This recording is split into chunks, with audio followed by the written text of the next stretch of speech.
Assalamualaikum warahmatullahi wabarakatuh. Halo anak-anak, bagaimana kabarnya hari ini? Semoga Allah selalu melindungi kita semua dan kita selalu dalam keadaan sehat walafiat. Amin ya rabbal alamin.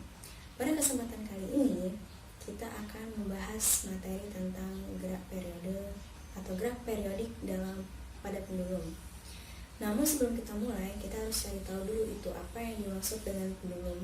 Jadi pendulum atau yang biasa disebut sebagai bandul itu adalah benda yang terikat pada sebuah tali dan dapat berayun secara bebas dan periodik. Apa itu yang dimaksud? Nah, prinsip inilah yang kemudian dijadikan dasar untuk kerja pada jam dinding kuno atau yang kita kenal sebagai grandfather clock yang mempunyai ayunan. Jadi bagi yang masih tinggal di rumah neneknya pasti punya yang namanya jam seperti ini dan ada ayunan di bawahnya. Inilah yang kemudian merupakan implementasi atau penerapan dari prinsip gerak periodik pada pendulum. Kemudian bagaimana itu dengan periodik? Apa itu yang dimaksud dengan periodik? Secara tata bahasa, arti periodik itu adalah berkala, atau secara lengkapnya bisa kita maknai sebagai bergerak bolak-balik melalui suatu titik yang kemudian kita sebut sebagai titik kesetimbangan pada kurun waktu yang seragam. Coba kita perhatikan simulasi berikut ini. Jadi sebuah bandul sederhana itu terdiri atas sebuah beban bermassa M yang digantung di ujung tali ringan yang kemudian masanya dapat kita abaikan. Sepanjang anggaplah ini sebagai L. Apabila beban ditarik ke satu sisi dan kemudian dilepaskan, maka beban berayun melalui titik keseimbangan menuju sisi yang lain. Gerak inilah yang kemudian kita sebut sebagai gerak periodik atau gerak harmonik sederhana. Dari pergerakan ini, ada kekuatan yang bertindak untuk membawa benda kembali ke posisi setimbangnya. Ini yang kemudian kita kenal sebagai gaya pemulih. Gaya pemulih ini adalah fungsi dari posisi atau partikel dan selalu diarahkan kembali ke posisi kesetimbangan sistem. Dari ilustrasi ini dapat kita lihat bahwa ada sebuah beban yang bermassa M tergantung pada sutas kawat halus sepanjang L dan massanya dapat diabaikan. Apabila bandul itu bergerak vertikal dengan membentuk sudut, gaya pemulih bandul tersebut adalah mg sin theta, atau secara matematis dapat kita tuliskan sebagai berikut.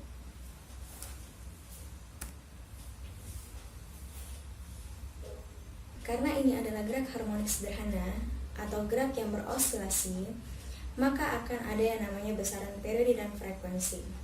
Bagaimana periode dan frekuensi pada gerak periodik di pendulum ini? Kemudian apa saja faktor yang dapat mempengaruhi besaran periode dan frekuensi? Untuk mengetahui secara mendalam, marilah kita simulasikan hubungan ini menggunakan aplikasi PHET yang akan ibu praktikkan melalui video pembelajaran ini. Mari kita mulai dengan membandingkan waktu tempuh dengan massa benda.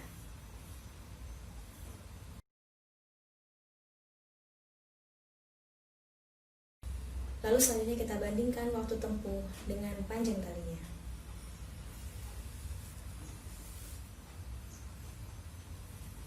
Bagaimana?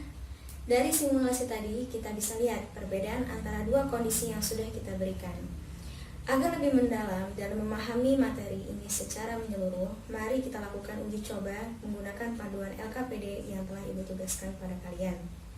Kerjakan secara teliti dan kemukakan hasil dan penjelasan ilmiah kalian dalam LKPD tersebut. Untuk mengakhiri pembelajaran ini, dapat kita simpulkan bahwa gerak periodik pada bandul dapat disebut juga sebagai gerak harmonik sederhana yang bergerak secara bolak-balik simultan melalui titik seimbang.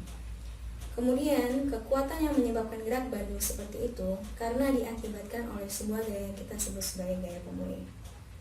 Kemudian dari simulasi singkat yang sudah kita lakukan tadi, dapat dilihat bahwa massa ternyata tidak mempengaruhi waktu tempuh bandul saat berosilasi. Namun yang mempengaruhi periode bandul saat berosilasi itu adalah panjang tali. Oke? Sekian materi yang bisa Ibu sampaikan melalui video pembelajaran ini. Secara lengkap dan secara interaktif dapat kita bahas melalui LMS Google Classroom. Silahkan ungkapkan pertanyaan kalian di tab forum. Kemudian cek juga LKPD yang sudah Ibu tugaskan pada Google Classroom masing-masing. Sekian, Ibu akhiri. Wassalamualaikum warahmatullahi wabarakatuh.